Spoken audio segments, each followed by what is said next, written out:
Jeff Russell, thank you for jumping on here with me, man. I really appreciate it.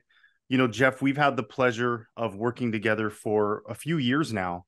And I feel like the more that I get to work with you, the more I admire you, the more that I respect and look up to like what you do as a real estate professional, not only with, the business you created back in the last crash and being a real staple in the REO space, but even now, like as shifts continue to happen in the market, you've just been incredible in aligning your work and your effort with the right market. And this one rings true as well. So an honor to jump on here and speak with you, man.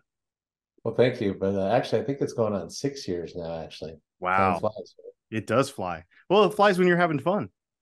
Yeah. Yeah. And I got to tell you, it is fun here at EXP. I freaking love it.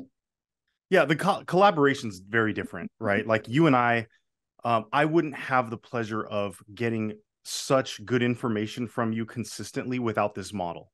It just Right. breeds that level of like people having a vested interest in each other. It's hard to explain, but people need to come here and experience it for themselves, in my opinion. Absolutely. Yeah. So, Jeff, kind of tapping into some of your recent changes, recent meaning like in the last 9 months, a year, somewhere in that range. As the market continued to shift, you were experiencing something that was a little different for you, right? You were starting to Right. feel a little bit of that dip in production. I think a lot of people are feeling that. Now, your dip is like from way, way up here to maybe a little bit down, but either way, like everyone is experiencing that when there's just less transactional volume. What I appreciate about you, though, Jeff, is that you did something about it immediately. So, would you mind sharing with everyone like what was happening in the business and what some of those shifts were? Okay. So, but how far back do you want me to go? No, just whatever makes sense for you. Um, well, I don't know if you want me to go back to the REO days or if you want me to just keep it within the last 6 years. Whatever you like, man. Okay. So I guess just I'll briefly touch on the REO days because that's when I was, I had 180, 190 active listings, meaning you're in MLS and you're clicking through page after page after page. And man, there's a really cool feeling about that, right? And then I was closing about 25 to 30 a month. Wow. These were all like 99% REO. This was back in 2009.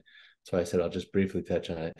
When the REO stopped, because when I got into real estate, I got into REO because I was a lender, right? Mm. Full-time lender, went over to doing I was licensed as a realtor, as a lender, because we were a correspondent lender. Then I went over to REO, listing broker, just almost overnight in 2007 because of having my real estate license and some of the connections I had in the real REO space of real estate. I just went from, lender to all this volume. And then all of a sudden in 2010, 11, it all came to a screeching halt. Hmm. I had my own brokerage with 100 agents under me, Wow. 15 W-2 employees. It was a lot of monthly expense. And I tried to keep those people employed for a long time. And it was tough. And finally, I had to just start laying people off. And I waited too long, so I burned through a lot of money. My office brick and mortar back in that day was 15,000 a month. Wow. Yeah, so you can imagine how fast I burned through all that cash. Sure. Fast forward to I guess I'll just fast forward to the last like 6 years. My first when it first stopped the REO, I had never been on a listing appointment in my life ever. Really interesting. I I had closed over 1,000 real estate transactions as a broker owner, listing broker with REO, Fannie Mae, Freddie Mac, HUD, Wells Fargo, Chase, pretty much all the big players, to having no business and never been on a listing appointment. That was rough. Yeah. Joined Club Wealth, who I'm still with now, 6 years later. Joined Club Wealth, and now, um, Michael Hellickson, who runs that, I've just really been able to change my game. I learned what I'm going to share with you later, my perfect daily schedule.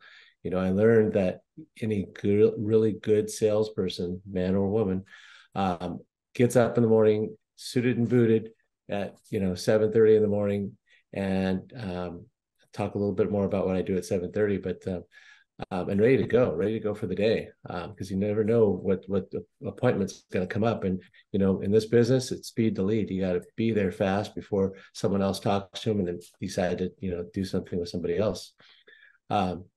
So when I came over to EXP, and Michael Hellickson with Club Wealth started helping me, I learned about the perfect daily schedule. And it's prospecting, prospect. So I prospect from 8 a.m. to 11 a.m. every morning. When I get up in the morning, there's a lot of things I do, but when 8 o'clock hits and I'm on that phone calling expireds first, because don't want to call expireds before 8 o'clock in the morning. You'd be surprised how many agents do call before 8 in the morning. And by the time I get to them at 8 in the morning, they're pretty upset, but I do a pretty good job at, calming them down and letting them know what to expect with their expired listing, because a lot of the agents that had that listing prior don't tell that agent what to expect. And it's really a disservice, and it really upsets consumers. So I can see why they're so mad by the time, you call them at maybe 10 a.m. And that's why it's important to call them right at 8. Yeah. So from 8 a.m. to till I'm done calling that list of expireds for that day, I'm calling expireds. And then after that, I'm working on my sphere of influence, working on those leads, being with EXP. We have 3 different clients. We have buyers, sellers, and realtors. So realtors, I hate to say the word prospecting, but I'm really attracting. I'm really just reaching out to realtors. Mostly, I started when I started doing this attraction with EXP. I started reaching out to people that I know, like, and care about, because those are the people that I want to help first and foremost, and those are the people that I don't want to come back to me in 5 years from now and say, "Hey, Jeff, why didn't you tell me about EXP? I see what you're doing all great over there and doing all these things. And gosh, your rev share and your stock is $500,000. Why didn't you share that with me?" So that's another reason I don't want them to be upset with me for holding it and not sharing with them. For sure. It's a really interesting mentality that you have there, right? Because it's genuine, and I know that you know this. You're doing it because you want to help somebody. And that's a really different mentality than I think a lot of agents approach that with, right? Because they feel like they're annoying, or they feel like they're having the agent do them a favor. But for you, it's very clear. You're doing them a solid because you want to better position them in a model that's going to really give them the rewards of their efforts, of their career, of everything they build, and make it so that it's something that lasts beyond the transaction. So I love that you're really clear that you are helping them, not the other way around. And that's coming from a place of sincerity and deep within you. So Jeff, sharing is caring. Yeah, that's right. And it's awesome, right? Because Jeff, we're actually doing this not on my traditional Monday mastermind, because my Monday mastermind is every Monday at 10 a.m. And what you just described to everyone is that that's smack dab in the middle of your prospecting time, that you are not willing, and I appreciate this, but you are not willing to make that adjustment. So let's talk through this a little bit, Jeff. All right. So just to go through I'm going to go to a different date. There we go. Okay. So this is my typical day. This is let me go and get my pointer out here since we're recording this. Okay. So this is a Monday the 30th. I went out a couple of weeks because if I don't, you're going to see all the stuff that gets filled in between all these things, right? Sure. But what happens is the blue is personal, right? These are all the things that are personal. Obviously, my miracle morning, I get up at 4:30 most mornings. Miracle morning, that's that gosh, can't think of the last name. Hal Elroyd, I believe it is. Workout from 5 to 6. Walk Max is our dog. Sometimes Kelly walks him, sometimes I walk him. Shower, breakfast, right? And then affirmations and mediate. Okay. 7 a.m. I'm a member of Club Wealth. They do a huddle every morning with whoever wants to get on. Their coaching clients, I get on that most mornings. That is grayed out because that's an FYI. That's something I may or may not do, right? There are some mornings where Pat Hayes, who's in our group, has a call and some other things. So sometimes I don't do this, but that's why that's yellow. I'm sorry. In the That's why gray. that's gray. Yeah. Okay. Now, what's really important to me and my organization of almost 300 agents all over the country and some outside of the US, I have a daily mastermind. This is my daily mastermind. It used to be called our daily huddle. But this is where Kelly, our sales manager, my business partner, and fiance, um, we are a captive audience and we get on here for our organization. So if they have any questions or needs um, about anything business related, of course, we're on there and we're a captive audience to help them. I've found that call every morning that we have has really upped everyone's game and keeps people more engaged and more in tune to the market and things that they can do to increase their level of production. And Jeff, that's a 30-minute mastermind every day. 30-minute mastermind every day. Yeah. Beautiful. And we are off right at 8 a.m. Why? Because 8 a.m. is when you should be, if you're a realtor and you're doing prospecting, if you do expireds, and if you don't right now, you really should, because the market's changed a bit. And this right here is one thing that changed my game. This is something that I thought I would never do. I've closed, as I said, well over about 1,500 transactions in my 25 years. I'm not calling expireds. Well, guess what? I'm calling them now. I had this kind of phone phobia. Everybody's afraid of this device here. Mm-hmm. And I still, am a little phone phobia, but I use Mojo. It's a three line dialer, and I'm excited to get up really and turn that thing on and start calling, right? And the thing about Mojo is you hit a button and it just starts calling. It doesn't stop. It's just call, boom, boom, boom, boom. And you're talking to people. And our business, you have to talk to at least 100 people a day to really be very, very productive in what we call here at EXP an icon agent, someone that does production at a very high level. Okay. So 8 a.m. I'm doing prospecting. That usually I can knock that out with Mojo in a half an hour. Single line dialer, calling one by one. And I'd be calling until sometimes 10 a.m., which is too late to call expireds, in my opinion. That's why that's that focus right at 8 a.m. Boom. That's the first type of call that you're making. Correct. 7:59 a.m. is about when I start. There are some agents out there that will start at like 6:30 a.m. I've been told by people to pick up the phone or screaming at me, and like I'm just kind of sickened that realtors or anybody would do that. It's just so it's just so disrespectful, in my opinion, and it really hurts the rest of us that are following rules and directions and being considerate. Anyway, next one is, my REO clients, REO foreclosures, the banks and stuff like that. They are back east, a lot of them. So I'm going to call them at 8:30, right? Because they're already up at 8:30 their time, or 8:30 my time is 9:30, 10:30, or even sometimes 11:30 their time. Agent attraction, and you notice it says CEO. We are all the CEO of our own business, and that's why I have CEO in there. So CEO, agent attraction, seed planting, that's reaching out to people about EXP and sharing sharing EXP model with them.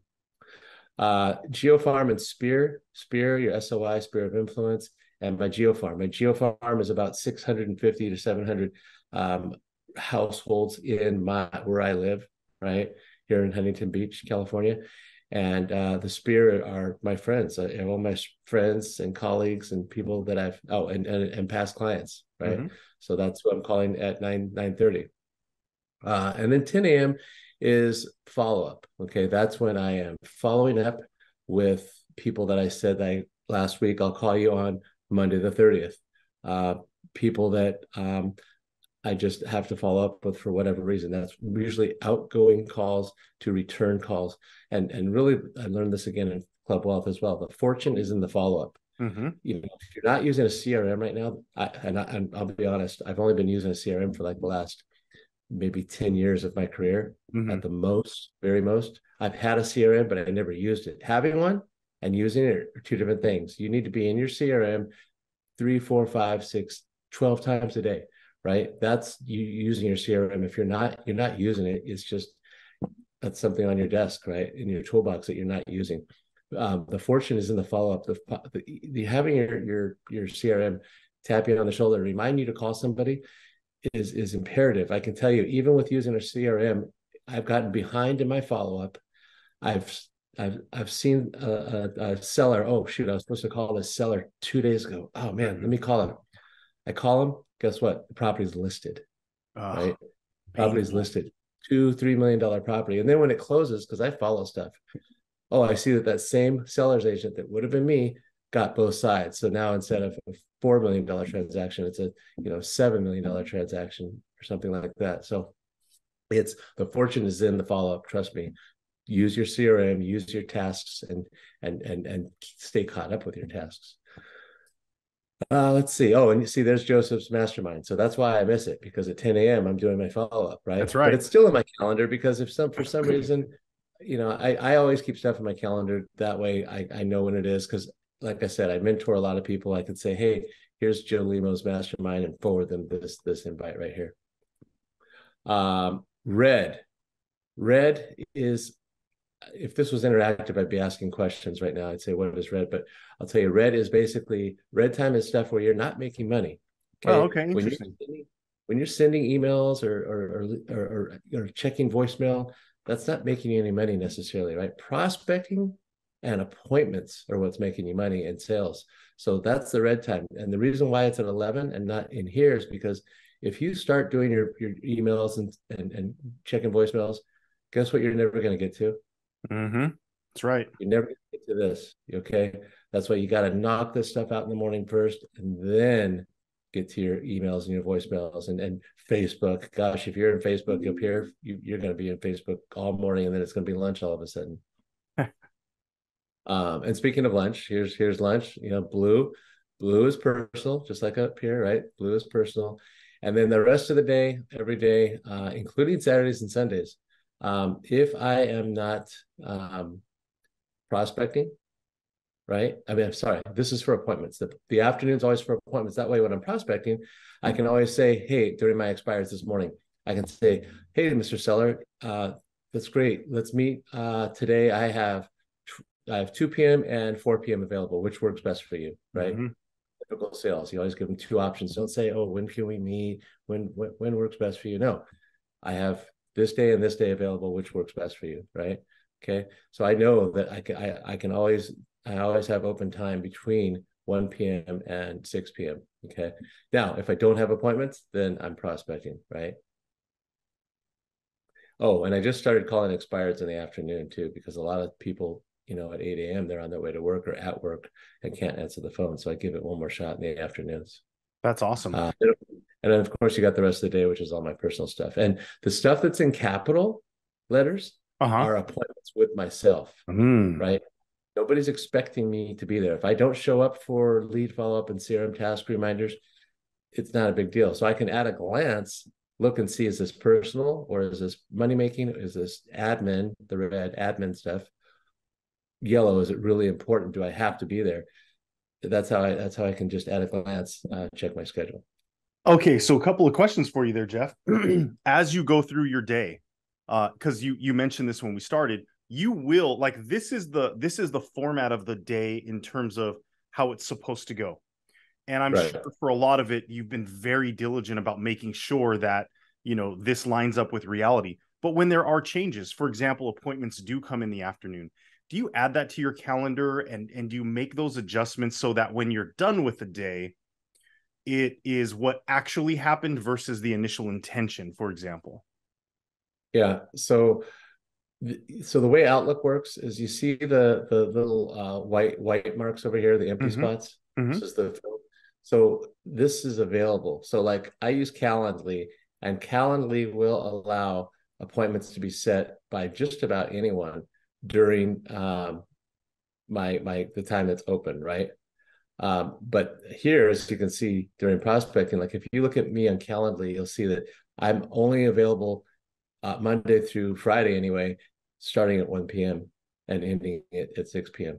So yes, appointments get filled in here, and typically only down here. Like if there's an inspection, home inspection or anything, it takes a pretty important, like, I won't say life threatening, but something that's really, really going to move the needle for me to put something in here, right? Okay. Like Joseph's been trying to schedule this call with me, and although this is important to me, making money and feeding my family and everything is going to come, going to be a priority to something like this. For Um, sure. so that's why that's open. That I think what you said is, do I? One thing I heard you say or ask is my calendar, like if you go to maybe a day, let's say the 6th here, Mm. this was past. Are you saying, do I modify my calendar and show what I actually did? Is that what you're saying? Yes, and the reason behind that is because then, well, my thought is anyway, that gives you an opportunity to go back on a week if you ever need to, or if you start to get sideways on any level, any metric in your business, you could probably come right back here and in the visual, because you color code it, you can start to see a trend potentially. Yeah. Yeah, I do update my calendar with what actually happened. Awesome. Jeff, couple questions for you on this because clearly you have. Well, let me ask you this: how long did it take you to get into this approach to your business in terms of the regimen? How long did it take you to finally get here where you're pretty clear and you're really, really good at staying on task based on what you decided you wanted to block for? It's really a work in progress, to be honest. I mean, it's I always say I got to practice what I preach. I do practice this on a very regular basis. It took me, it's like, I'm not sure how long it takes to make something a habit. Forget the actual number, but you just got to keep doing something over and over and over, and then it becomes a habit. This it is a habit for me now. I'm not gonna lie, I do deviate a little bit unintentionally, but I've got Kelly, who is my business partner, fiance, as I mentioned, and she will get on me if she sees an email go out sometime before 11 a.m. for me, a response or just an email originate for me. She's on the phone, or we use Microsoft Teams. Like, why aren't you prospecting? And I'm like, you know what? You're right. I should be prospecting, and I put it away. I don't know, because when you're prospecting, you'll see stuff that comes up, and it triggers something else about email, and I'll go to check it, and then I'm like, nope, I shouldn't. Your email should be turned off, and your phone should be turned off when you're prospecting. I mean, at least the ringer. Any inbound calls, don't answer it. Voicemails, don't check it. Emails, don't check it. It can wait. If it is that urgent, you will know about it, right? And so I would imagine, like, let's say whenever this started, 9 months ago, 6 months ago, whenever you really decided, like, I'm going to operate based on this calendar. What did week one look like for you? I'm curious. What did that look like? The first approach at this regimen of a schedule. It didn't look good. It looked like some days I was doing it, some days I wasn't. I got stuff every half an hour for the most part from 8 o'clock, and it just wasn't happening the way it should. It took me, a good 2-3 months to Okay. get it really dialed in. And like I said, it's not perfect yet. And Club Wealth calls it the perfect daily schedule, PDS. Mm-hmm. Nothing's perfect, but you just got to get it as perfect as possible, because that's what's going to really make you rise to the top and get your production levels up. So, Jeff, what would you advise an agent who maybe doesn't have a real clear approach to what their day should look like, when they should be doing certain things to make sure their business is on track or moving forward? What are some key things of advice you can give in terms of how to get started? And what are some of the integral pieces of your calendar that matter in terms of your business growth or your income that you want to achieve? So I'm going to share the Club Wealth link because it's public. Sure. How to set up your perfect daily schedule, but it's one of the things that you need to do. One of the first things it tells you to do is you need to, throughout every day, in 15-minute increments, write down what you're doing. Like, so Okay. at night, it's 11:24 right now. So at 11:30, write down, what you're doing. Okay. From 11:30 to 11:45. then write down from 11:45 to 11 or 12 what you're doing, and so on. Do that for 2 weeks. Okay. And then go back and look at it. Mm-hmm. And you will see how much you did not get done. You feel like you did a lot, but what you did is you did a lot of jumping around back and forth to different things, and you didn't spend enough time on any one task to get anything done, right? So that was really eye-opening for me when I did that, and I recommend that if you have an admin working for you or anybody like that, that's one of the first things that you do to try and identify what's going on and kind of show yourself in writing, wow, I'm all over the place, right? Mm-hmm. And then set up your schedule similar to mine, right? You'd probably be a little bit different, but prospecting and follow up, 8 to 10 prospecting, follow up 10 to 11, anything, and then 11 to 12 that's when you're checking your voicemails, that's when you're checking your emails, that's when you're doing all that. So my advice is to just do the analysis as to what you're doing every half an hour, 15 minutes to a half an hour. There's even apps for that out there, right? Where it'll actually put it in a spreadsheet. That's what I use because I'm a gadget freak. But anyway, do that, and then set your perfect daily schedule up, and then live by it. Shut your email off, shut your phone off, shut everything off you need to shut off, and make sure that when that timer goes off, ding ding ding, at, like, for me, at 8:30, that's when I start working on my REO stuff, right? Mm-hmm. My prospecting for default and REO. So people that are in default or banks, that's what I'm calling at that time. So Jeff, you said it took about 2 to 3 months to kind of get where you really were starting to hit stride with this shift in your business in terms of your calendar. A lot of people wouldn't see that through for 2 or 3 months, and I know a lot of agents who have tried this, and often the mentality is it doesn't work. Like this just doesn't work to be this regimented. What were some things that allowed you to see yourself through to actually land where you're on task now and you're really implementing this?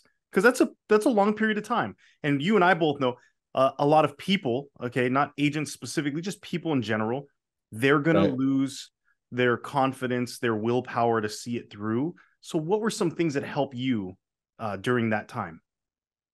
Just, I guess, knowing that all top producers have their prospecting in the morning. I mean, I've heard stories of, when I was at one real estate company, there was a very, very successful real estate broker woman. She does probably $200 million a year.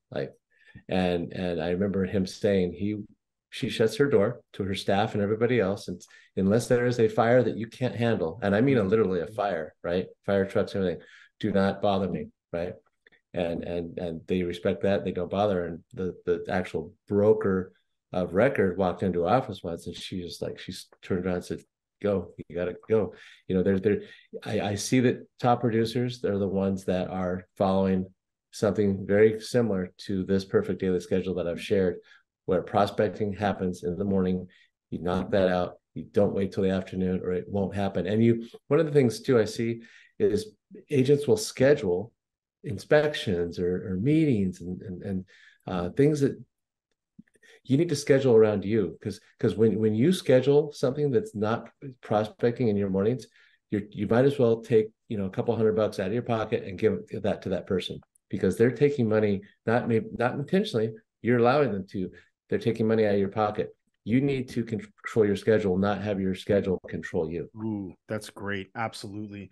And so, Jeff, it sounds like there's a couple of really key pieces in what you've said so far. One, sounds like starting like a prerequisite to doing this is account for what you're doing now. And if it helped me understand if I'm off on this, but it sounds like the idea is to really take account for where you spend your time, and then lining that up with what your intentions are for your business or your goals or the metrics that you want to hit. Are they in alignment or are they off? Is that kind of the original thought of why we do that to begin with? Absolutely, 100%.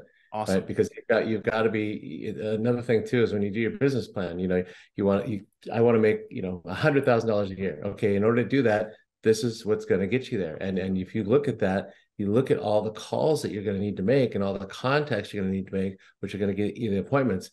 I mean, like 100 calls right, a day is going to get you 10 conversations typically on average, and one appointment. And I look at all the agents that are making, 10 calls or 20 calls or 30 calls, or that agent that's making 95 calls. Mm. And one of those last 5 calls was that appointment. And they're missing it because they're not being consistent. They're not following the scope of work, so to speak. Wow, that's powerful, man. I appreciate that. And it also sounds like you knowing what the end result would look like is what helped you get through the tunnel, right? Like the hard part of getting started and not necessarily either seeing the results immediately or not seeing that you're able to accomplish this day one, but it was your ability to see from others what this looks like when it's accomplished. Right. That was helpful. It sounds like.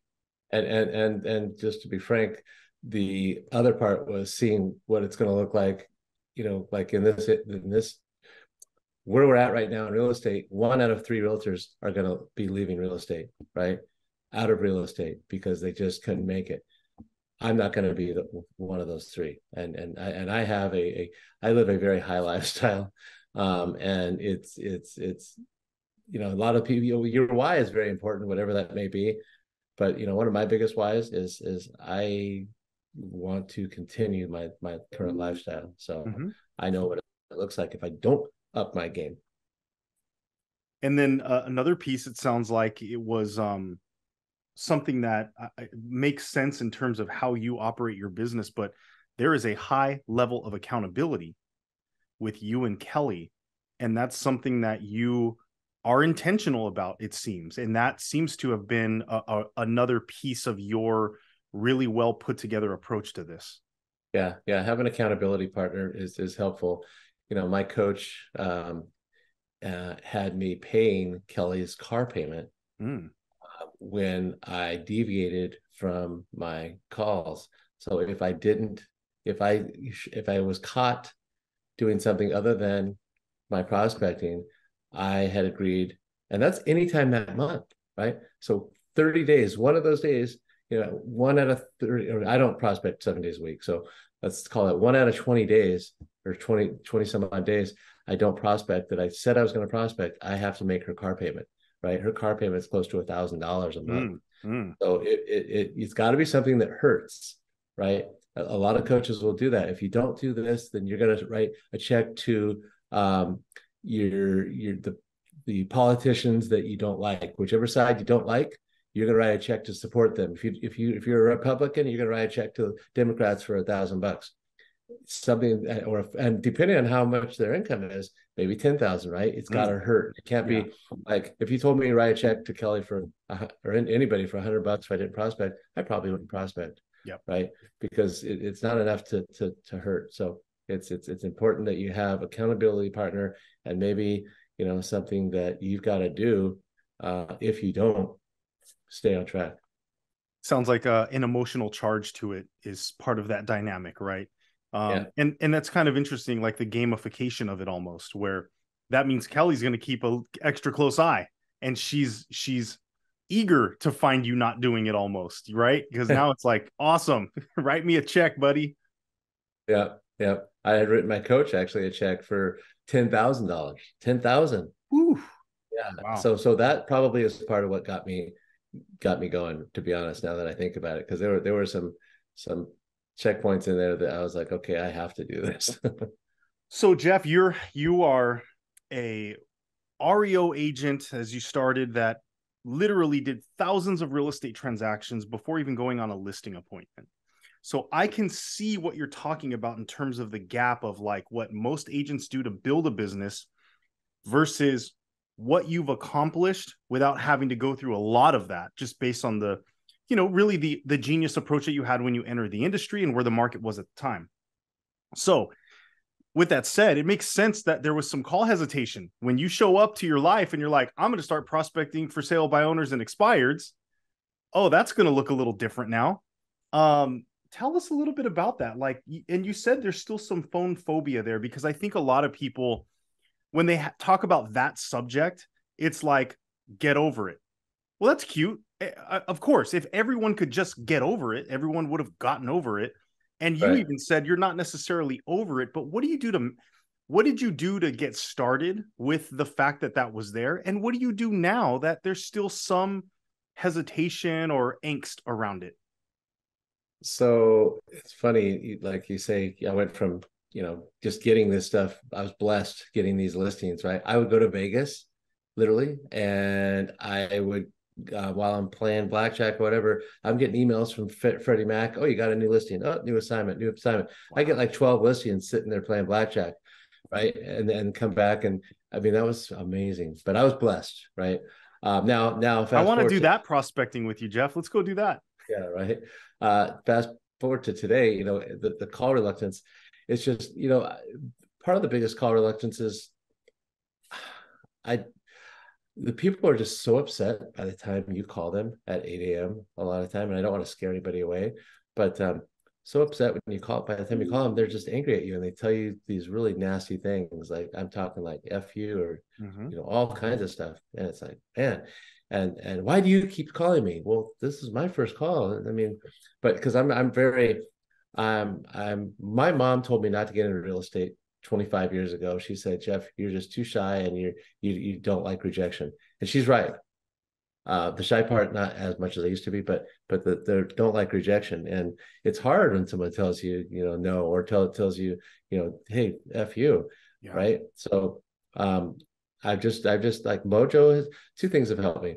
Haas Pratt, who I think I saw a Haas Pratt presentation, somebody in my leadership here at EXP. It was Pat Hayes, and he has these 10 different recordings that are him calling expireds and people telling him to, hey, screw you, and then him picking up the phone and calling that same person back and talking to them and converting them and just listening to that, some live calls. I still have not done role playing with somebody else. Anybody interested in doing it? I'd love to get that going, because there's never really a script. Mm. The problem with the script is the other person on the other end of the phone doesn't have it. Um, but I guess just to answer your question, Joseph, just knowing that I don't want to be that broke agent or that agent that gets out of the business because they just can't, get through the day to day and close transactions and make money. That's one of the biggest things that the fear of that, the fear of losing my livelihood is one of the things that really keeps me going. So if I'm hearing this correctly, then for you, the approach or the way to look at it for you was what hurts worse. And so picking up that phone call or making that call hurts far less than what the other result would be by not doing so. Yeah, Yeah, 100%. that's awesome. And I think a lot of people should keep that in mind, because I see so many agents, I mean, that don't close even 2 deals a year that are still in the business. And it's like, why are you still in the business? I don't mean to offend anybody that's not closing any more than that, but I mean, this is a tough business, and you've really got to treat your business like a business. And like Robert Whitekill always says, for those that know him, it works if you do. Yeah, yep. That's a statement he says often, and the way he says it with conviction, it makes a lot of sense, right? Because and that's you're a testament to that, Jeff. Like everyone in real estate from day one knows you can call expired and cancels. Someone that has done thousands of transactions and years later getting started in that, like it works if you do. But man, and this is one of the reasons, Jeff, why I really admire you, and I want you to know that, because you set aside your ego, and that's a difficult thing for a lot of people to do. We all have an ego, right? Where it's like, man, I've already done 1,000 real estate transactions. I know asset managers galore and they love and adore me. Why am I going to call some FISBO and let this person tell me off? So the fact that you shed your ego to move forward and just do what's needed for your family, that's Mm-hmm. power, man. And I love that I get to be around you to see that. And I think that's why your team grows so well as well. I'm interested to know about what you have set up in the morning as far as Club Wealth and your call.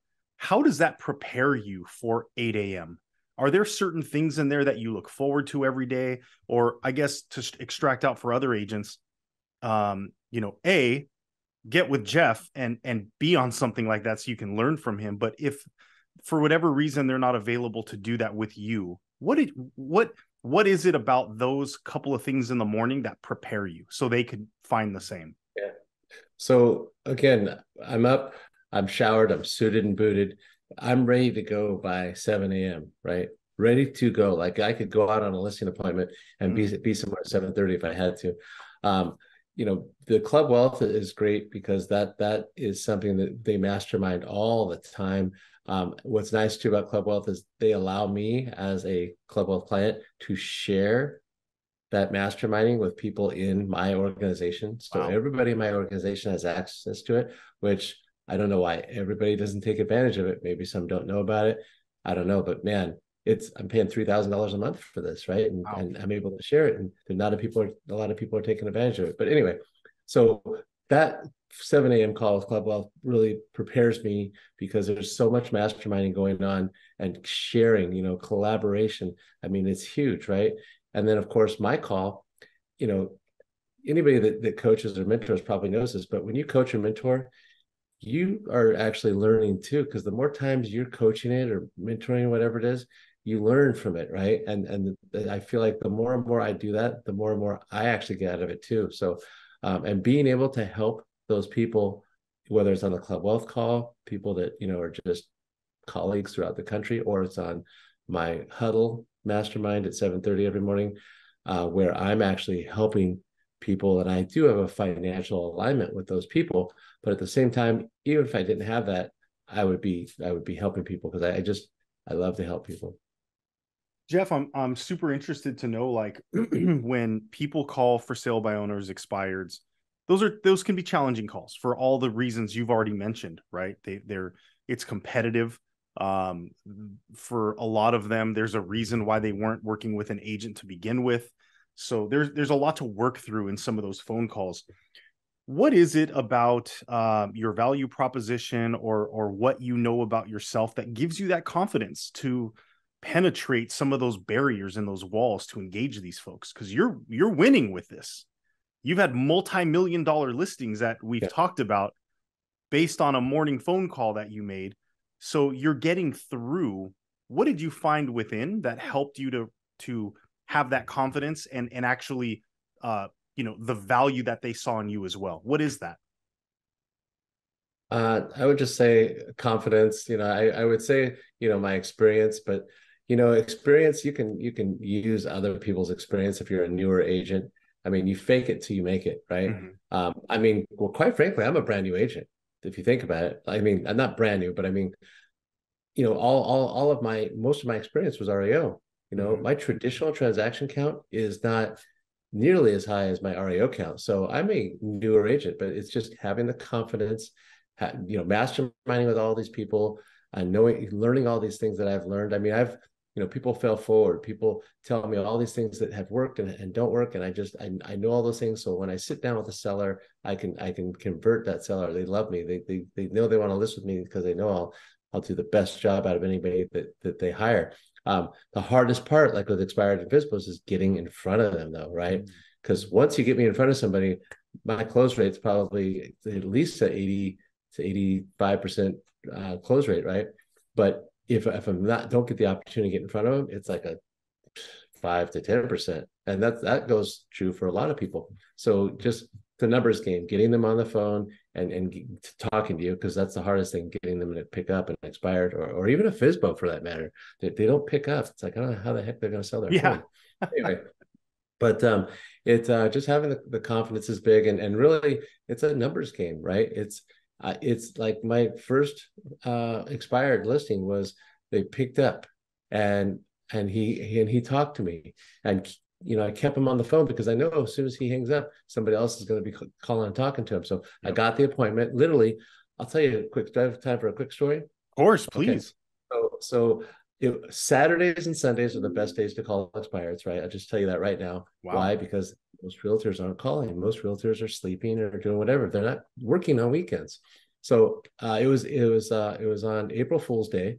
I remember it was on April 1st, and I was getting in the shower at like 7:30, 7:45, and I went, "Oh crap! Today's the first of the month, and it's the Ah, Saturday." First of the month, because when do listings expire often? at End the of end the of the month. month. First of the month is there are hundreds of expireds, right? So, and it was a Saturday it fell on too. So I got out of the shower, not even done, threw on my robe, came down, got on my computer at my home office and started calling.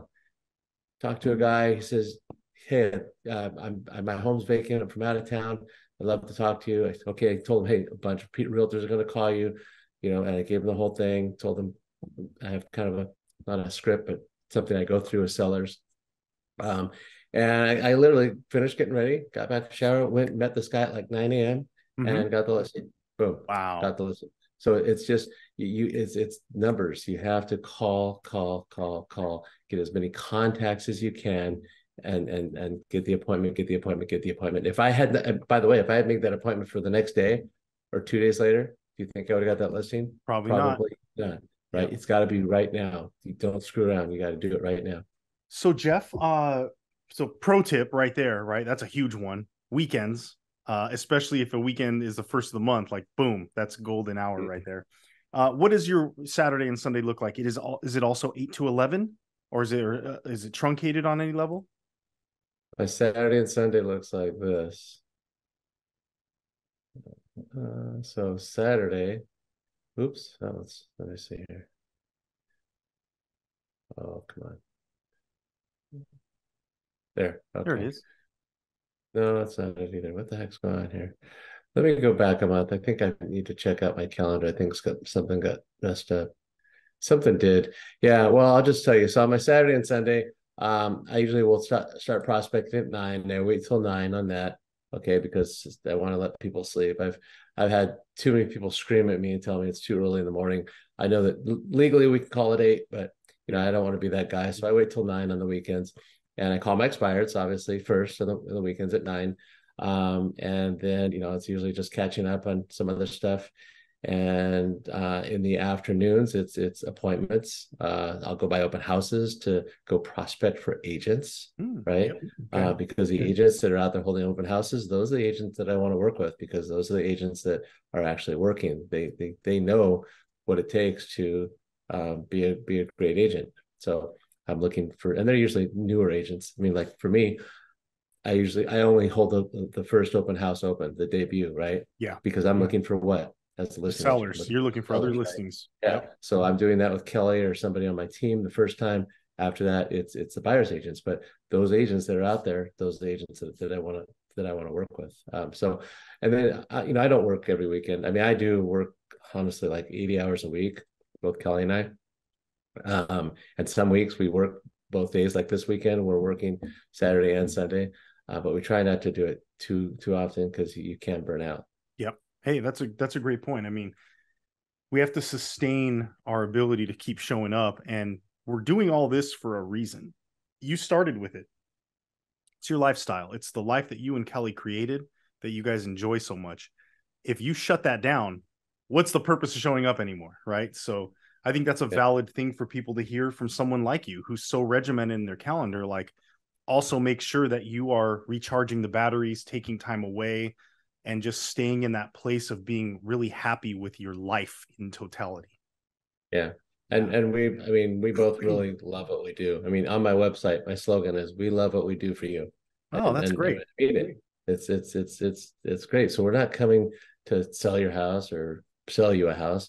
We're coming to get into your life and figure out what is it that you want to do. What's going to make you happy, and ready when you are too, not pushy like a lot of salespeople are. And we Yeah, probably lose business from not being pushy, but I'd rather lose business than be pushy. Jeff, it's interesting. I think that a lot of agents they miss this part, but you're spot on. In my opinion, we have a tremendous opportunity to be a part of someone's journey, their life, a big milestone. We should Mm-hmm. really treat that as the honor that it is. Yeah, huge. Yep, Yep. 100%. And the honor is a key word. Yeah. Yep. And I know I'm that honored that's to true for interview you. with people, right? Even if I don't get the listing, I'm honored that they considered me. That's a really great way to look at things, so that way you don't walk away. You mentioned it before. You are someone who doesn't like rejection. So you know how to approach that. Even if you don't get the listing, you don't feel rejected you feel honored that they considered you. Mm-hmm. And I think that that's another important piece. You know, I want people to watch this and find those little tidbits, because it is that fear of getting rejected. It is that fear of getting yelled at. It is that fear of, you know, going 4 and 5, maybe weeks of calls and no result, right? The way to change that, though, it sounds like for you, Jeff, is that you changed what the win is. Because most agents go, I'm going to call to get a listing sold, Yeah. right? And it's like, no, you gotta change what the win looks like, or else you will be dejected way too soon to see this thing through. Yeah. Yeah. 100%. And consistent. And again, weekends are the best. And I was just in Dallas at an REO conference this past week, and we arrived on a Saturday. The conference started on a Monday, or actually Sunday. And it was Saturday. I literally in my hotel room, sitting on my bed with my laptop open, calling expireds. I mean, it was 10 a.m. my time in Dallas, but it was 8 I'm sorry, it was 11 a.m. my time in Dallas, but 9 a.m. here in California. So I'm going through and doing my calls, because that could have been the day where someone, said, "Hey, Jeff, yeah, I'd like you to come, meet with me." And I'm not going to miss that opportunity, because I know it takes 100 calls to get one appointment on average. I can even speak from a place of experience. I've seen Jeff in his FBI mobile. It's a beautiful Cadillac. It's gorgeous. And, that shaded window comes down, and there's Jeff's, happy smile. He'll light up any room. We were outside and still lit up the world. But there was the laptop, the calls, and I'm like, man, this guy is really on it, because you had to drive probably a good, hour 30 minutes. And that wasn't just wasted time in the car. You were still grinding. So I know from a place of experience that these aren't just words. This is your reality, and it's awesome. Yeah, true. Yeah. Jeff, real quick, I'm curious to know, you call agents consistently, almost daily. Well, it sounds like daily. What are you saying to them? Like, what's your engagement with agents? I'm just interested in your approach. Honestly, I just tell them, "Hey, you're a great agent. I've heard a lot about you, or I've been watching you. I don't know, why haven't you partnered with EXP already?" Okay. I mean, that's something literally I do I do Facebook birthdays, right? Yep. Everybody should be, if they're not, wishing all their Facebook friends on their birthday. I've been doing that for years now, and if they're an agent, I have a canned message offhand. It basically just says, "Hey, I see you're a great agent. Why have you considered partnering with EXP yet?" Right? And I've brought on 4 agents Wow. from that, because it just starts conversation, right? And then we meet.